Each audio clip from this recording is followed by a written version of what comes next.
Lupakah kita? Rasulullah SAW pernah menyebutkan kalau Imam Mahdi keturunan dari Hasan ini, klannya tinggal di Qatar. Raja Qatar sebetulnya adalah keturunan Bani Tamim. Dalam salah satu hadis Rasulullah bahwa Imam Mahdi Rasul sebutkan sebagai pemuda dari Bani Tamim. Klan Tamim yang terkuat ada di Qatar. Jadi isu Qatar diserang sebetulnya bukan hanya karena membantu mujahidin, bukan. Tetapi mereka yakin Imam Mahdi ini dari keturunan Bani Tamim, klan Bani Tamim terkuat ada di Qatar. Samemeh Imam Mahdi hijrah ke Madinah, yuk orang habisnya saja di kampung halamannya. Di mana? Qatar. Jadi ini petunjuk bagi kita kalau Imam Mahdi telah ada dan mereka tahu lebih dulu ketimbang kita.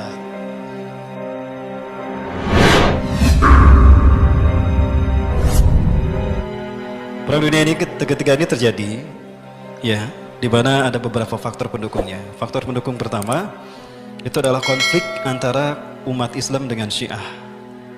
Syiah yang menjadi instrumen Yahudi untuk menguasai Timur Tengah ini telah menebar petaka bermula dari Irak, kemudian Suriah, kembali lagi ke Irak. Kita mengetahui bagaimana petaka Syiah yang begitu kejam telah membuat 8.000 kaum muslimin di tahun 2013 meregang nyawa di Irak. Kekejaman Syiah di Irak.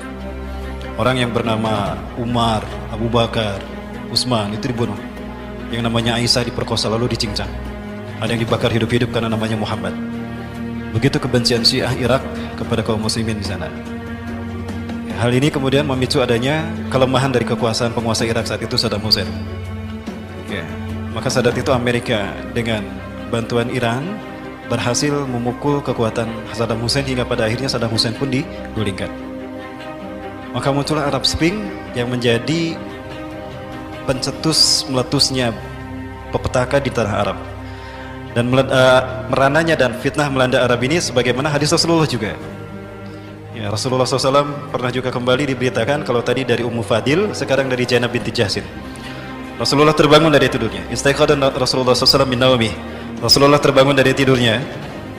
Udah beliau mengatakan, La ilaha illallah. Tidak ada Tuhan selain Allah. Wailun lil Arabi.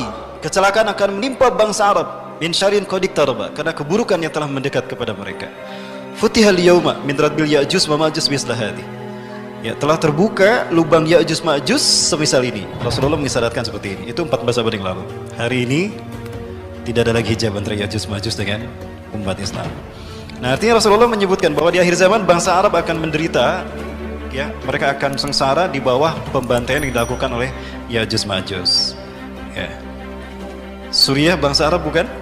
Bangsa Arab. Kemudian Afghanistan bangsa Arab bukan bagi kita? Bangsa Arab. Palestina bangsa Arab bukan? Bangsa Arab. Maka pastikan negara-negara yang membantai mereka itulah keturunan Ya'juj Ma'juj. Sebelum mereka akan melakukan pembantaian pada umat Islam Arab sebelum Ya'juj Ma'juj yang sesungguhnya muncul. Ini faktor yang pertama. Faktor yang kedua akan memicu terjadinya perang dunia ketiga atau Malhamatul Kubra adalah bangkitnya Islam di tanah Arab. Ya, Rasulullah SAW memprediksikan itu sampai Rasulullah pernah menyebutkan bahwa Bani Rum, ya, Bani Rum itu akan berbondong-bondong mereka masuk Islam. Ini akan memicu adanya konflik internal di negara-negara Barat. Ya, sehingga para penguasa yang mereka zalim dan anti-Islam dan mereka fobia terhadap Islam, mereka akan bersatu. Hal inilah yang akan memicu pada akhirnya terbentuknya 80 persekutuan negara yang mereka akan menyerang pusat kebangkitan Islam nanti. Jadi mereka tidak akan menyerang bangsa-bangsa kaum muslimin yang ada di Eropa. Mereka tidak akan menyerang umat Islam yang ada di Asia terlebih dahulu, tidak. Tapi akan mereka serang adalah pusat kebangkitan Islam nanti. Di mana pusat kebangkitan Islam itu akan terjadi? Rasulullah SAW menyebutkan, Fustatul muslimin yauma malhamatil kubra fi makanin yuqalu lahu Qutah fiha madinatun yuqalu laha Damaskus atau Damaskus. Pusat kekuatan umat Islam nanti, pusat pemerintahan umat Islam di akhir zaman nanti, di perang dunia ketiga sebelum hari kiamat adalah sebuah tempat yang bernama Qutah. Dan dia di sana ada sebuah kota yang bernama Damaskus. Ya. Nah, artinya apa? Jika Islam nanti disebutkan Rasulullah akan bangkit di sana, maka yang mereka serang adalah pusat kebangkitan Islam itu. Dengan tujuan menghentikan laju kebangkitan Islam. Inilah alasan makanya Suriah dikuasai oleh mereka. Kembali yang digunakan oleh Barat untuk menghancurkan Suriah bukan mereka melakukan invasi langsung, tapi Syiah yang mereka manfaatkan. Tadi saya sampaikan, faktor yang pertama yang memicu terjadinya konflik di dunia Timur Tengah, yang akan memicu terjadinya perang dunia adalah kezaliman orang-orang Syiah kepada Muslim di Irak, kemudian menyebar ke Suriah. Sadarkah kita Bapak sekalian, jika ini terjadi, ini merupakan pertanda dari telah dekatnya perang dunia itu, bahkan kita sudah memasukinya. Ya, Rasulullah menyebutkan ciri perang dunia itu akan terjadi, malhamatul kubra itu terjadi adalah la taqumu sa'atu hatta yatahawalu syiradu ahli Syam ila al-Iraq wa hyaru ahli al-Iraq ila Syam.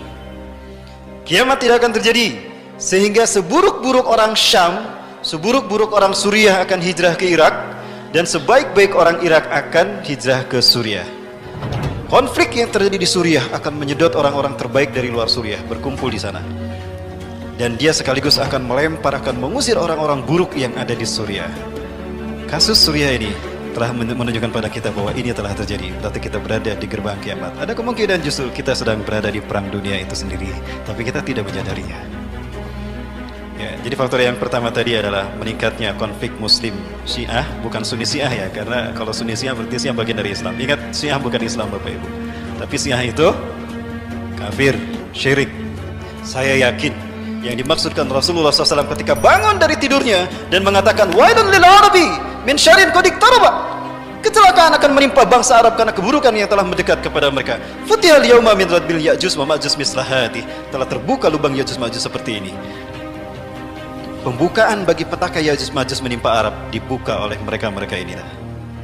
Dan untuk mewujudkan ini di wilayah Asia, maka Iran melakukan kerjasama dengan pemimpin tertinggi di negara Asia, salah satu negara terkuat Asia. Inilah langkah-langkah the New World Order. Maka pemicu terjadinya perang dunia ketiga adalah tekanan dari rezim yang zalim kepada kepada rakyat yang mayoritas Muslim, kepada umat Islam. Hal ini memicu munculnya resistensi dari rakyat yang beragama Islam menentang mereka.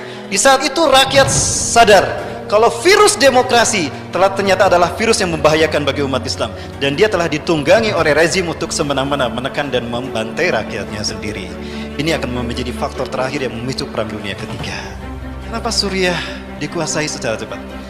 Yang dikedepankan bisa siapa saja. Isunya bisa terorisme, isunya bisa ada fraksi-fraksi jihad di sana. Tapi sebetulnya intinya Suriah dihancurkan karena mereka yakin Nabi Isa tidak lama lagi akan turun di Aleppo. Ingat Rasulullah bersabda, "Taqarrabaz zamanu linuzuli Isa bin Maryam fiikum." Sungguh telah dekat turunnya Isa bin Maryam di tengah-tengah kalian. Hakaman adlan, sebagai hakim yang adil. Fayaksirus saliba, beliau akan menghancurkan salib. Wa yaqtulul khinzira, beliau akan membunuh babi. Wa yadul jizyah, beliau akan menghapuskan pajak. Wa yafidul mal hatta la yaqbalu ahadun, harta akan melimpah ruah sehingga tidak ada seorang pun yang menerimanya. Wa yanzilu alal manaratil bayda, beliau akan turun di masjid bermenara putih. Di mana itu? Syarqiyah Damaskus, di Damaskus Timur. Di manakah Damaskus Timur? Aleppo. Jadi satu-satunya alasan yang logis bagi saya, kenapa Aleppo dibantai begitu saja? Karena mereka yakin kalau Nabi Isa waktu turunnya segera tiba untuk turun di Aleppo. Saat itu umat Islam akan dipimpin oleh Imam Mahdi. Mereka cari kemana nih larinya Imam Mahdi. Oh, ternyata Imam Mahdi larinya ke Qatar. Kenapa harus Qatar? Satu, Qatar dari dulu terkenal sebagai negara yang rajin memberikan bantuan kepada negara-negara yang terzolimi. Hamas, Afghanistan, Al-Qaeda, perjuangan Al-Qaeda di Somalia itu tidak terlepas dari kontribusi Qatar dalam memberikan bantuan dana. Qatar juga memberikan pintu terbuka lebar, membuka pintu lebar-lebar bagi para pejuang yang mereka tertekan di negaranya untuk tinggal dengan aman di Qatar. Pejuang-pejuang Ikhwanul Muslimin, pejuang-pejuang Mujahidin Hamas, Izzuddin Al-Qassam, tidak sedikit mereka yang tinggal di Qatar. Yusuf Qaradawi, Syekh Yusuf Al-Qaradawi, beliau justru membuka kantornya Al-Quds Institution itu di Qatar.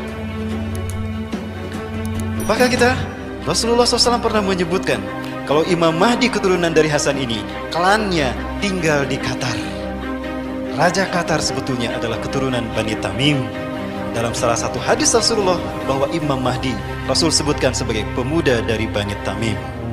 Klan Tamim yang terkuat ada di Qatar. Jadi isu Qatar diserang sebetulnya bukan hanya karena membantu mujahidin, bukan, tetapi mereka yakin Imam Mahdi ini dari keturunan Bani Tamim. Klan Bani Tamim terkuat ada di Qatar. Samemeh Imam Mahdi hijrah ke Madinah, yuk orang habisnya saja di kampung halamannya. Di mana? Qatar. Jadi ini petunjuk bagi kita. Kalau Imam Mahdi telah ada dan mereka tahu lebih dulu ketimbang kita. Bapak Ibu yang dirahmati Allah. Maka berikutnya, tidak menutup kemungkinan Qatar ini akan diserang dan ini akan memicu terjadinya perang Arab. Rasulullah menyebutkan Arab saat itu akan bersekutu dengan Bani Rum untuk memerangi musuh di belakang kalian. Bapak Ibu yang dirahmati Allah, lupakah kita kalau Rasulullah bersabda, kalian hai kaum muslimin, di bawah pimpinan Imam Mahdi akan memerangi semenanjung Arabia dan kalian akan menang. Hari ini terbuka lebar, konflik Qatar akan memicu terjadinya perang dengan semenanjung Arabia dan umat Islam akan menang. Artinya Imam Mahdi tidak lama lagi akan muncul. Allah membukakan semenanjung Arabia untuk kalian. Kemudian kalian akan memerangi Persia, maka kalian akan menang. Allah membukakan Persia untuk kalian.